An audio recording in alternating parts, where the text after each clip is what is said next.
네, 안녕하십니까. 김광수 소장입니다. 5월 동영상 두 번째 중국의 1대1로 사업과 아시아인프라투자은행에 대해서 말씀을 드려보겠습니다. 전체 횟수로는 34회 동영상이 되겠습니다. 이미 이제 이 주제는 각종 언론 보도 등을 통해서 이미 많이 접하신 주제이고, 그 다음에 또 경제 시평을 구독하시는 분들께서는 이제 시평 등을 통해서도 이미 여러 차례 접하셨기 때문에 익숙하셨을 거라고, 익숙한 내용이라고 생각이 됩니다. 일단 이게 굉장히 지금 현재 세계 경제 전체 차원에서 이슈가 되고 있기 때문에 말씀을 드리도록 하겠습니다. 말씀을 이제 드려볼까 그렇게 생각을 했습니다. 먼저 전체적으로 보면은 이제 조금 이렇게 순서가 잘못되어 있는데, 이제 선진국에서 개발도상국이나 후진국의 경제 발전을 위해서 지원해주는, 특히 이제 자금 지원을 해주는 것을 이제 ODA라고 부릅니다. 영어로는 Official Development 어시스턴스인가요? 뭔가 이렇게 해서 약자로 ODA라고 합니다. 예를 들어서 이제 미국이나 유럽 또는 일본 같은 이런 선진국이 아시아 개발도상국이나 아프리카 개발도상국 후진국 이런 나라들, 중남미에 좀 이렇게 어려운 나라들을 경제 발전이나 경제 성장을 이렇게 돕기 위해서, 또는 어떤 이제 필요한 정말로 절대적으로 필요한 인프라라든지 학교나 병원 같은 거 이런 걸 지어주는 데 도움을 주는 게 이제 이런 ODA입니다. 이 ODA는 이게 일찍부터 이렇게 시작이 되어 왔는데, 이게 2차 세계대전 이후 1950년대, 60년대부터 이제 많이 이제 문제가 돼서 1970년대에는 이제 로마 클럽에서 이제 채무 탕감, 이런 개도국이나 후진국에 대해서 선진국이 채무를 탕감해주는 목적으로 이제 로마 클럽 같은 것도 결성이 되기도 하고, 그래서 나름대로 이제 선진국이 이런 개도국을 이렇게 경제적으로 지원해주는, 특히 이제 자금 면에서 이렇게 돈을 지원해주는 그런 정책들이 60년대, 70년대부터 이제 본격적으로 시작되어 왔는데, 이런 자금을 지원해주는 방식이 국가 대 국가 간의 이렇게 쌍무 협정을 통해서, 미국이 예를 들어서 이제 이렇게 아프리카에 이디오피아라든지 이런 특정 국가에 대해서 이렇게 지원해 준다든지, 아니면 과거 1960년대 일본이 한국에 어떤 차관을 제공해 준다든지 하는 이런 것, 국가 대 국가로 이렇게가 서로 이렇게 계약이라든지 어떤 협상을 통해서 지원해 주는 방식도 있지만, 그러나 대체적으로 이런 선진국이 개도국에 대해서 경제적인 지원, 또는 특히 금융면에서 지원을 해주는 방식이 ODA를 전담하는 국제 금융기구를 통해서, 국제기구를 통해서 지원을 해왔습니다. 그래서 ODA는 이제 세계 전체적으로 ODA를 보면은 이제 이 도표를 보시면은, 이건 2000년부터 나와 있습니다만은, OECD 이제 선진 이른바 경제 개발 선진국 클럽이라고 할 수 있는데, OECD에서 회원국들이 이제 개발도상국이나 후진국들에게 지원해주는 그런 자금 규모 ODA 총액을 나타내고 있는데요. 2000년에는 한 800억 달러 정도였던 것이 조금 이렇게 꾸준히 이렇게 완만하게 늘어나면서, 이제 2013년에는 한 1,400억 달러 가까이 이렇게 늘어나는 모습을 보이고 있습니다.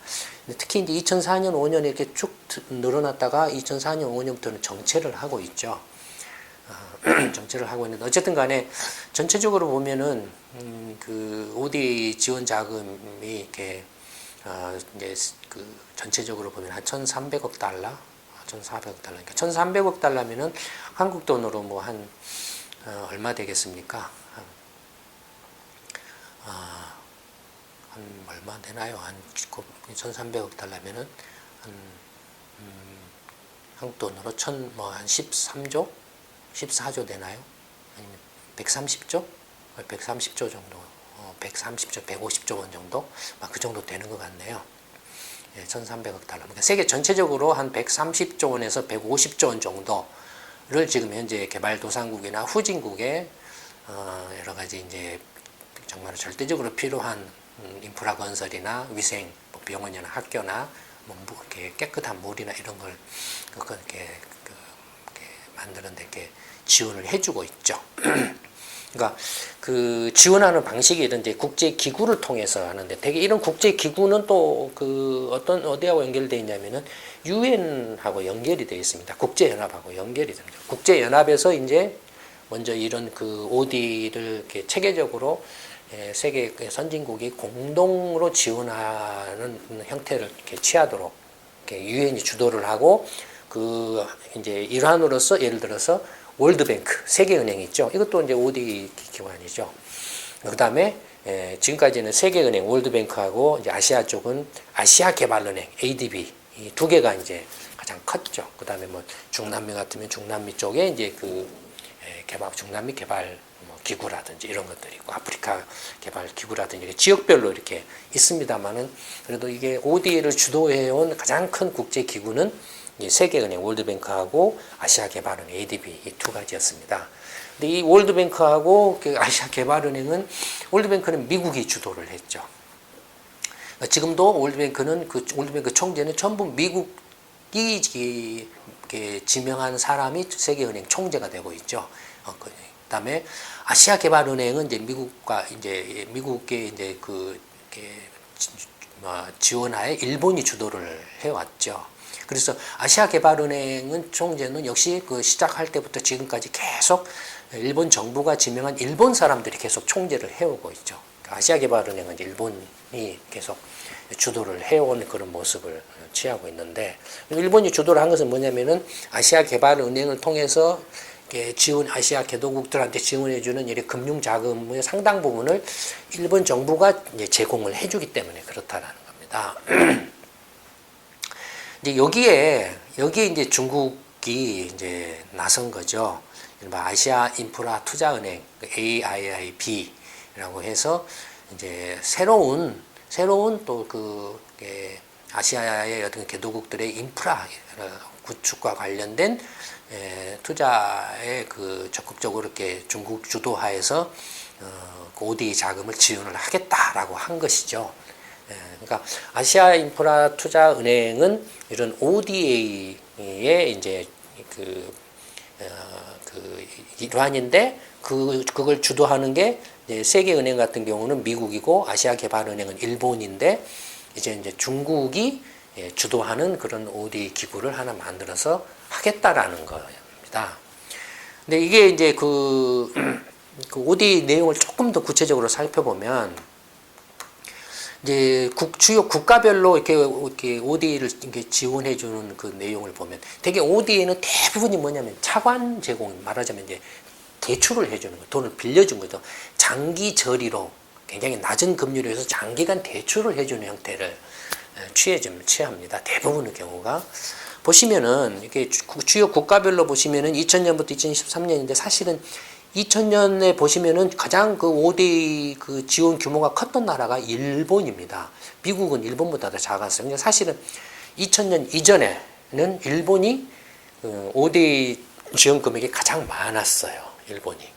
그러니까 그때까지만 해도 이제 80년대까지만 해도 일본 경제가 급성장을 하고 90년대니까 거품이 꺼지긴 했어도, 일본이 이제 아무래도 이제 잉여 자금이 많고 해서 이제 개발도상국에 대한 어떤 지원을 적극적으로 나서고, 또 이렇게 90년대에 또 일본이 그때 그 이제 80년대부터 이제 그 나카소네, 그 80년대 초에 나카소네가 이렇게 총리가 되고 아시아 지역을 순방하면서 이제 그 문제가 일어났죠. 그때 반일 데모가 많이 일어났어요.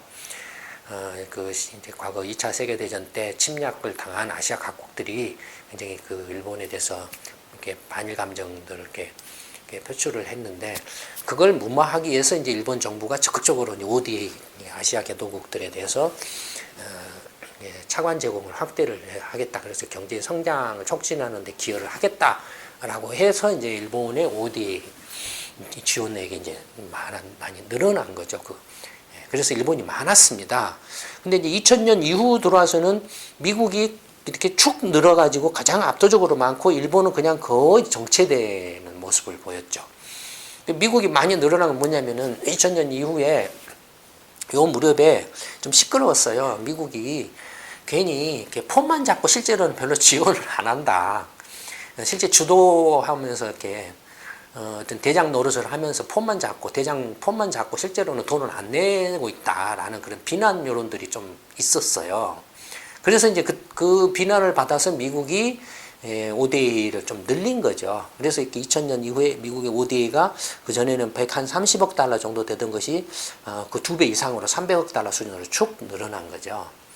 그래서 미국이 이제 지금 가장 ODA 지원 금액이 많습니다.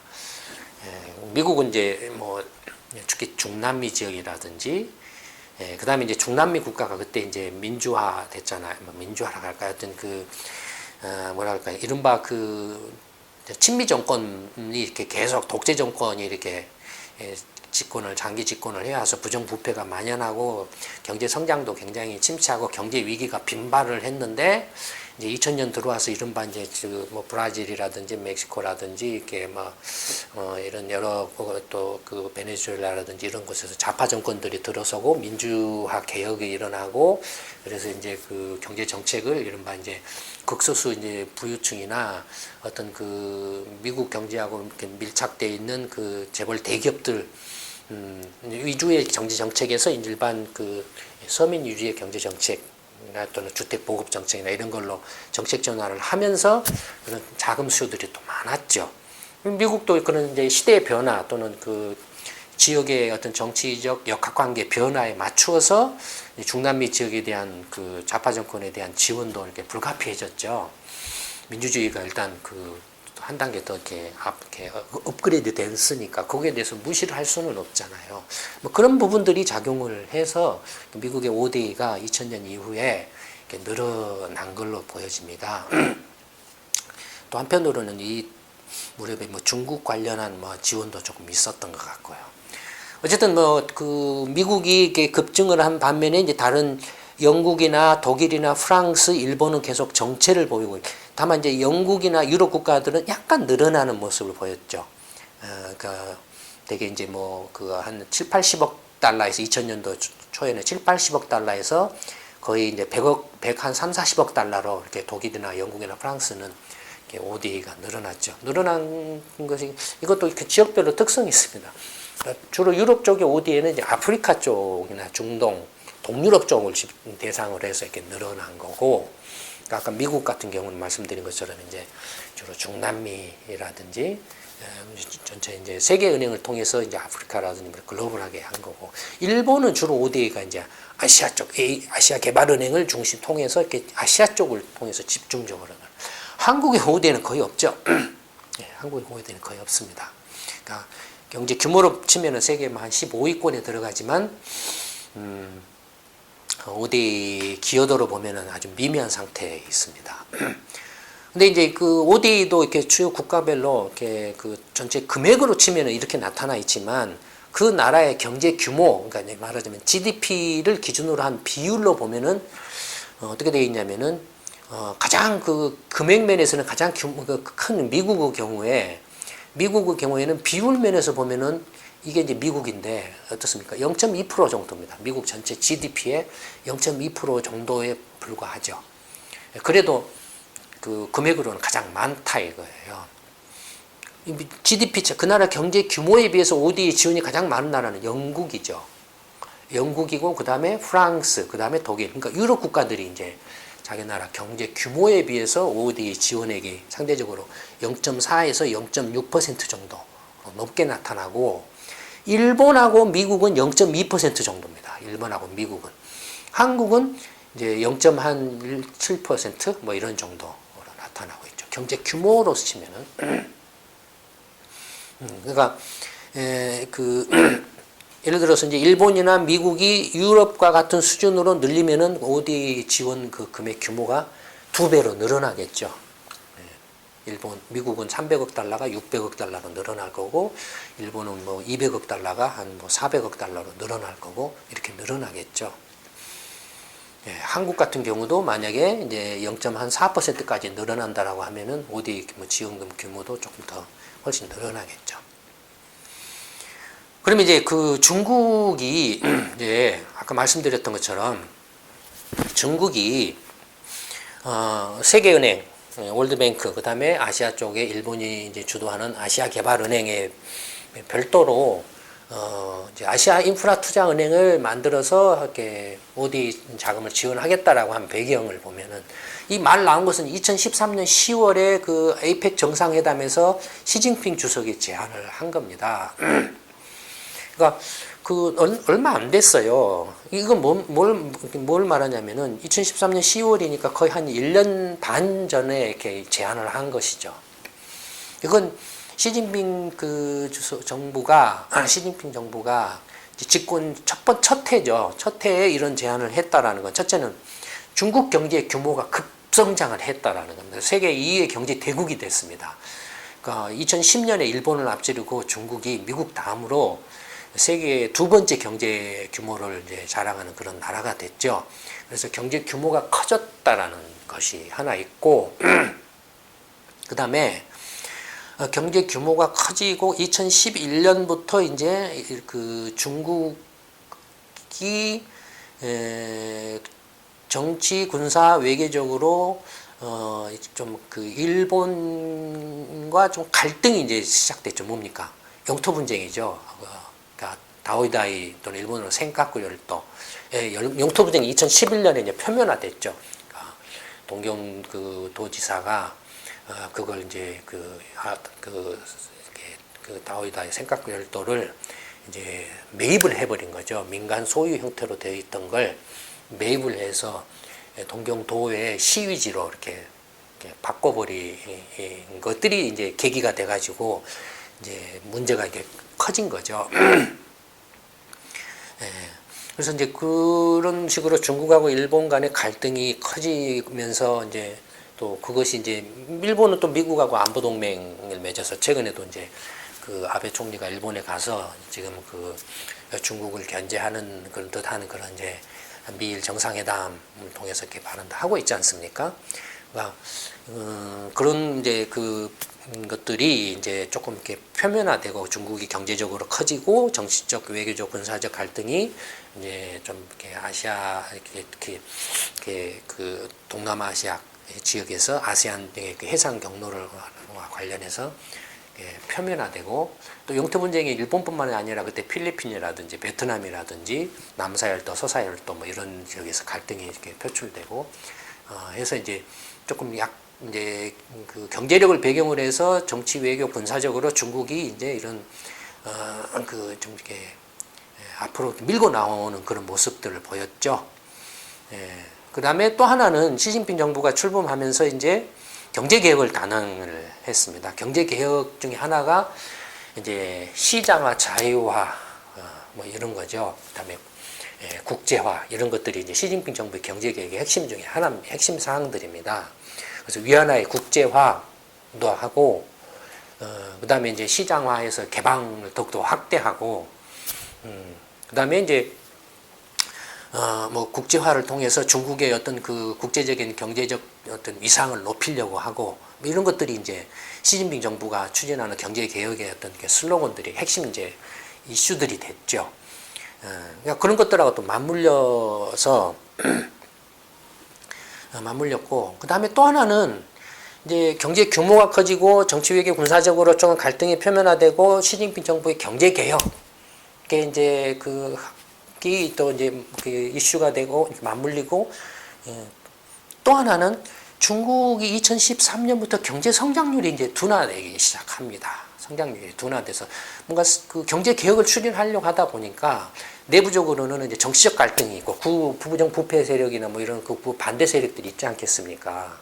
그래서 그 반대 세력들을 이렇게 일단은 제압을 하고 그다음에 그 부정부패를 척결을 해야 경제 개혁도 가능한 거니까 그러니까 그런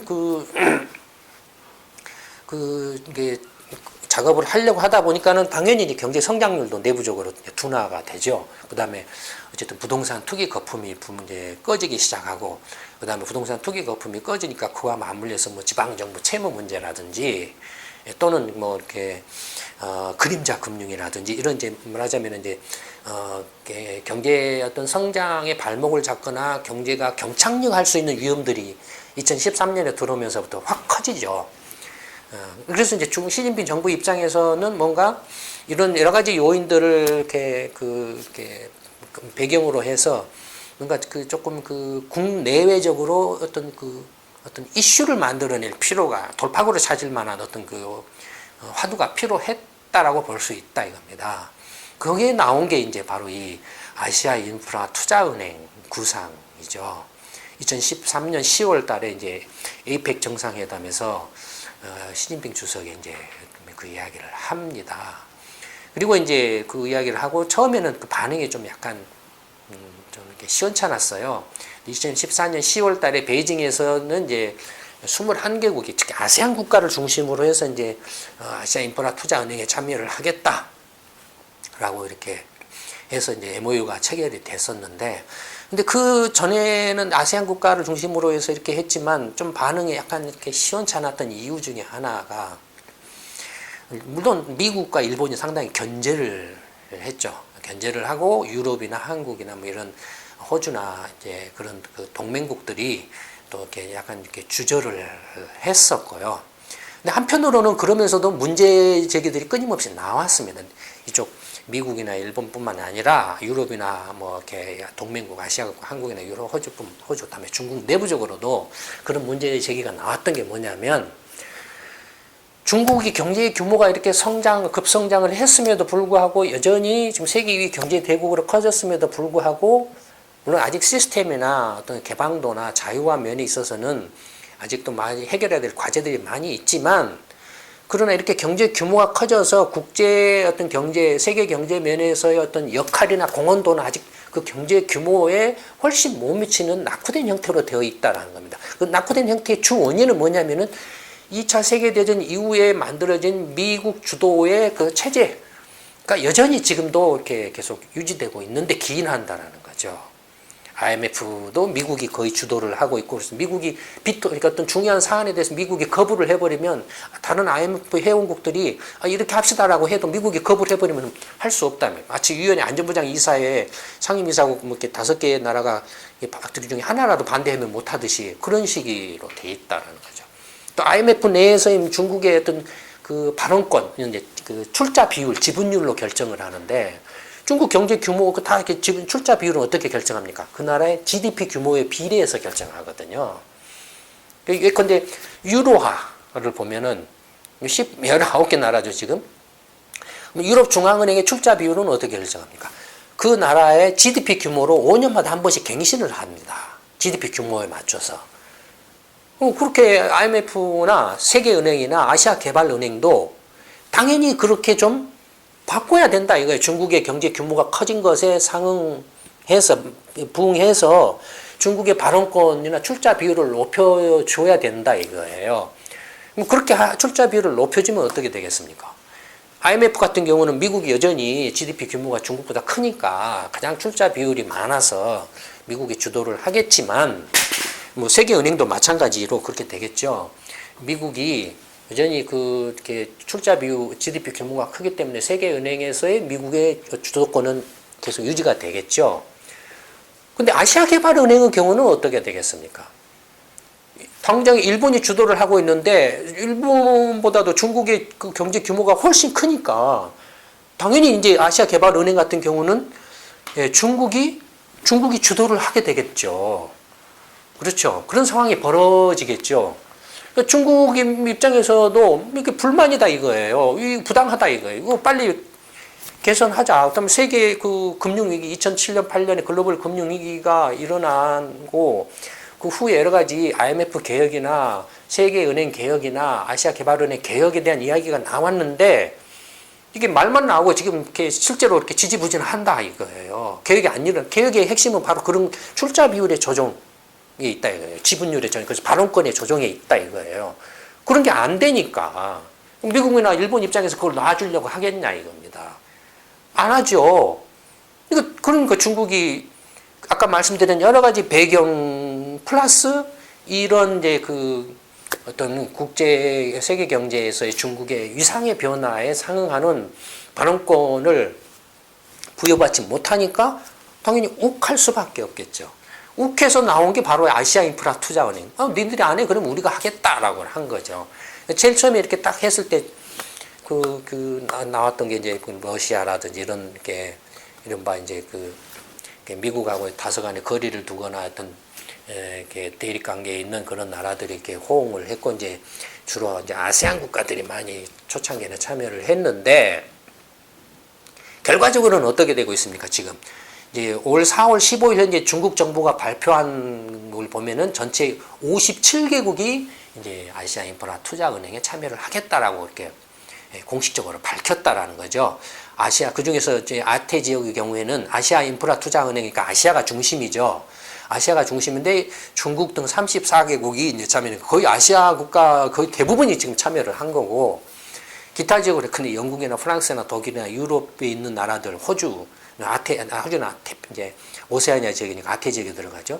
그러니까 이런 유럽 국가들 또 23개 나라들이 이 아시아 인프라 투자은행에 참여하겠다라고 했다 이거예요. 그러니까 미국의 동맹국들도 다 참여하게 특히 영국 같은 경우는 미국이 굉장히 오바마 정부가 배신당했다라는 느낌을 강하게 가질 정도로 이렇게 한 나라들에게 참여를 선언을 했다 이거예요. 그러니까 세상의 변화에 맞춰서 합리적으로 문제를 해결하자라는 게 영국이나 유럽 국가들의 이제 주장이죠. 그러니까 미국이나 이렇게 일본이 과거에 누렸던 그런 기득권을 여전히 지금 세상의 변화를 이렇게 외면한 채 기득권을 누리는 것은 좀 온당치 못하다. 오히려 중국이 이렇게 경제 대국이 되고 이제 글로벌 세계 경제에서 기여할 수 있는 그런 역량이나 준비가 되어 있다라고 한다라면 그런 역할을 건전하고 공정하고 투명하게 할 수 있도록 유도하고 그런 틀을 만들어가는 게 더 중요하다라는 게 이제 유럽 국가들의 생각이죠. 그걸 틀어 막는다라고 해서 막아지냐 이겁니다.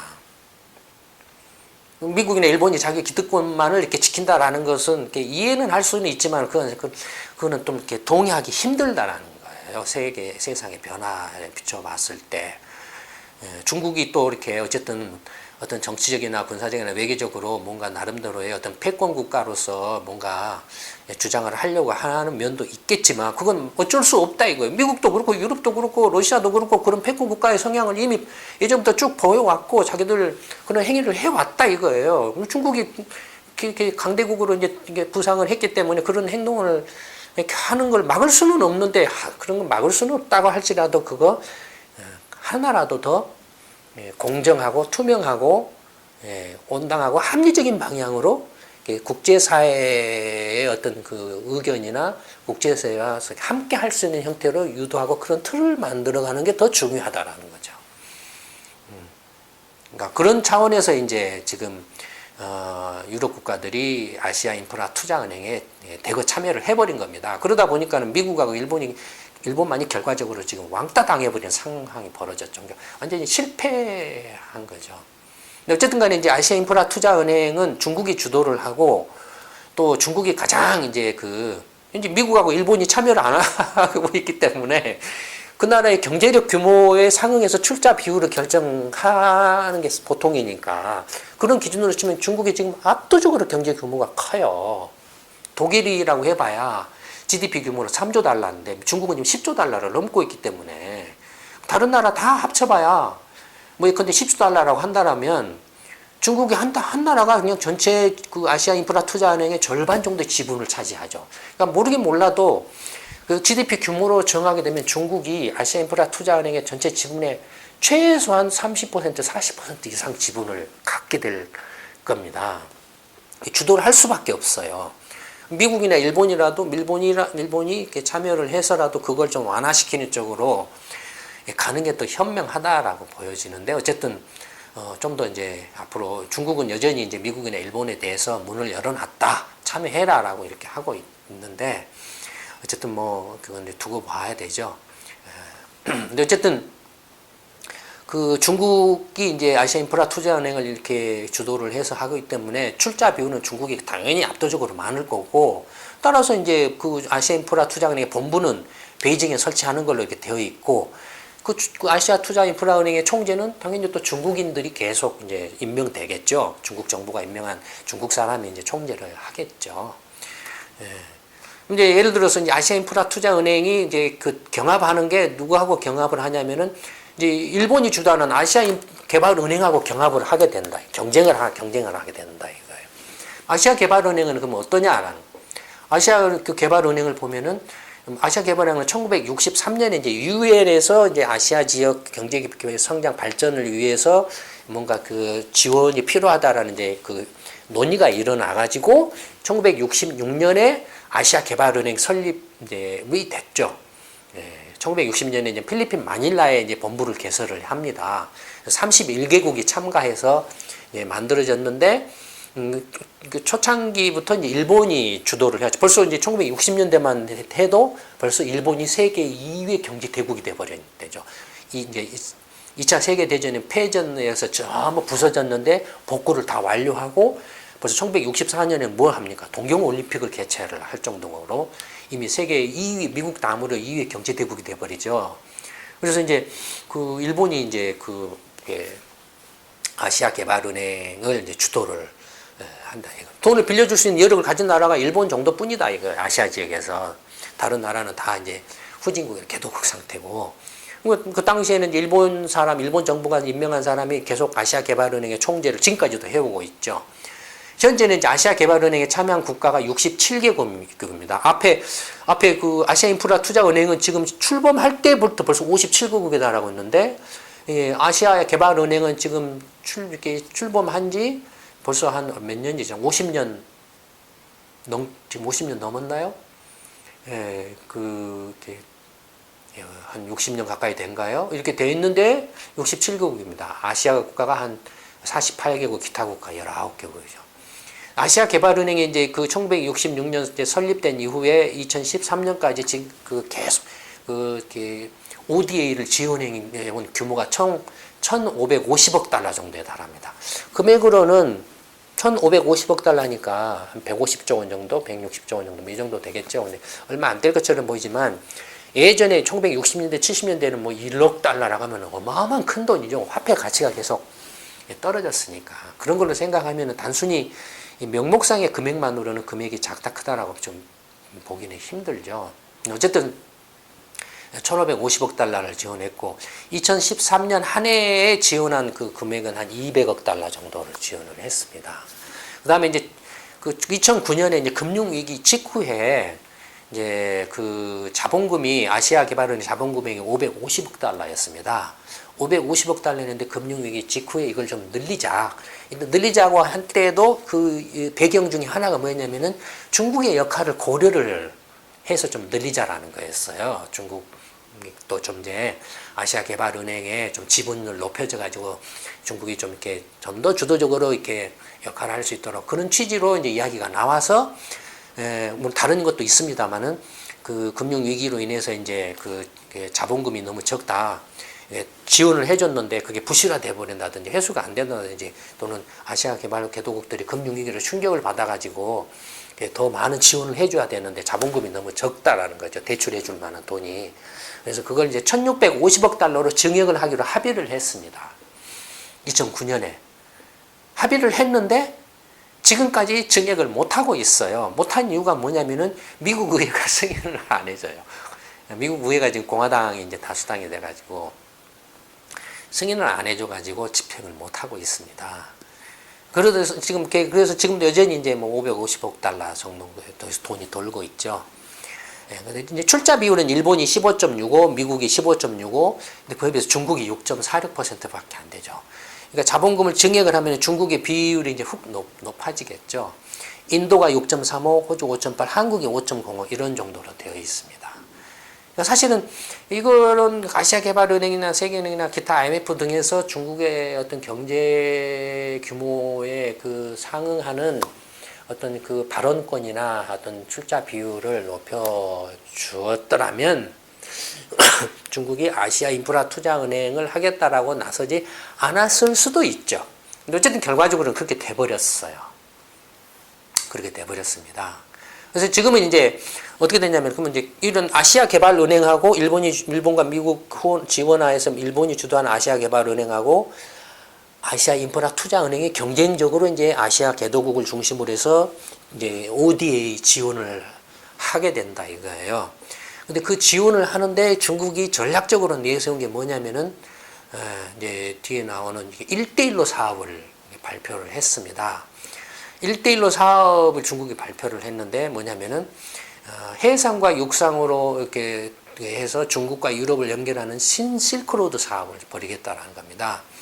뭐 구체적으로 1대1로 사업의 사업 규모는 이렇게 공식적으로 나온 건 없지만 바닷길을 통해서 중국에서 유럽 또는 육로를 통해서 중국으로 유럽을 연결하는 뭐 도로라든지 철도 또는 해상 항만이라든지 항구 이런 것들을 쭉 정비를 해가는 그런 인프라 사업을 한다라는 거죠.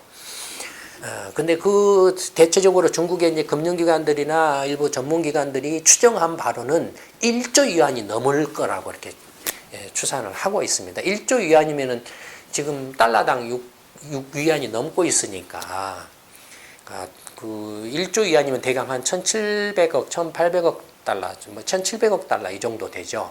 그러니까 원화로 치면은 170, 80조 원 정도. 170, 80조 원 정도면 이 1대1로 사업 규모가 뭡니까? 아까 ODA 전체가 얼마라고 그랬습니까? 앞에서. 세계 전체로.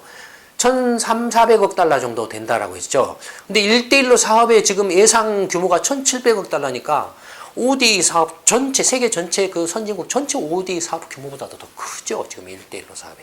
근데 이 1대1로 사업의 상당 부분이 아시아 인프라 투자 은행을 통해서 이루어질 공산이 매우 높다 이거예요. 그러면은 어떻게 되겠습니까? 이게 규모 면에서 비교가 안 돼 버리죠. 어마어마하죠. 이런 걸 통해서 뭘 하냐면 전력이나 철도, 항만, 도로 등을 이렇게 만든다라는 겁니다. 되게 이제 중국하고 아까 예전에도 동영상에서 말씀드렸던 것 같은데 유럽을 연결하는 해상하고 육상의 어떤 신실크로드 중간 경유지에 있는 나라들을 보면 다 개도국들이에요. 아세안 국가, 그다음에 이제 인도라든지, 그다음에 중동 국가라든지, 그다음에 이제 아프리카, 그다음에 동유럽 거쳐서 유럽이거든요. 다 개도국들이에요. 1대1로 사업이나 그 ODA 사업 지원 대상 국가들이에요. 그러니까 아시아 개발은행과 아시아 인프라 투자은행이 서로 이제 경쟁적으로 한다라고 했을 때 어떻게 되겠습니까? 사업 규모라든지 자금 규모 면에서 아시아 개발은행의 출자금은 550억 달러죠. 1650억 달러 늘리고는 지금 못 늘리고 있죠. 근데 지금 이렇게 아시아 인프라 투자은행의 경우에 자본금은 처음 시작할 때는 500억 달러지만 곧바로 1000억 달러로 늘린다라고 이렇게 하고 있죠. 그러니까 배죠, 규모가 아시아 인프라 투자은행이. 배인데다가 실제로 이렇게 아시아 인프라 투자은행을 이렇게 떠받쳐 줄 수 있는 이런 1대1로 사업도 어마어마한 사업이 이렇게 연결되어 있다라는 겁니다. 그러니 아시아 개발은행하고 아시아 인프라 투자은행이 경쟁한다라고 했을 때 아시아 개발은행이 경쟁이 되겠냐 이겁니다. 근데 어쨌든 간에 양 기관이 선의의 경쟁을 하게 되면 ODA 규모가 확대되겠죠. ODA 규모가 확대되면은, 그러니까 차관을 적극적으로 서로 경쟁적으로 지원을 해준다라는 거예요. 문제는 뭐냐면은 지금 일본의 경제 상황을 봤을 때 일본이 과연 그런 차관을 지내줄 만한 여력이 충분히 있겠느냐라는 것이죠. 일본의 경제 상황을 감안했을 때. 조금 예를 들어서 이제 경제 규모로 보면은 이미 GDP, 명목 GDP로 보면은 미국의 이제 명목 GDP가 2014년에는 한 17조 달러에 달하고 있습니다. 넘고 있죠. 중국의 GDP는 2010년에 일본을 앞질러 가지고 10조 달러를 넘었습니다. 일본의 GDP는 지금 5조 달러가 안 돼요. 그러니까 지금 2014년 작년 기준으로 중국 경제 규모가 일본 경제 규모 2배를 넘었어요. 2배를 넘었습니다. 한국은 지금 1조 한 3, 4천억 달러 정도 되니까 중국이 한국의 한 7, 8배에 달하죠. 그러니까 이미 경제 규모로, 근데 이 경제 규모가 2020년, 이건 IMF가 전망한 건데, 2020년에는 미국이 이제 한 2, 3조 달러인데 중국이 거의 한 17조 달러로 간극이 계속 좁아져요. 좁아지는 반면에 일본은 그대로 여전히 한 5조 달러인데 중국 이제 거의 지금 뭐 한 3배, 4배로 이제 중국이 2배에서 한 60년 후에는 한 거의 3배, 4배로 더 격차가 벌어진다 이겁니다. 경제 규모 면에서는. IMF 전망대로라고 한다면 이미 이제 경제 규모 면에서 일본이 아시아 개발은행을 통해서 중국의 아시아 인프라 투자은행을 어떻게 따라잡을 수 없다 이겁니다. 따라잡기 힘들다 이거예요.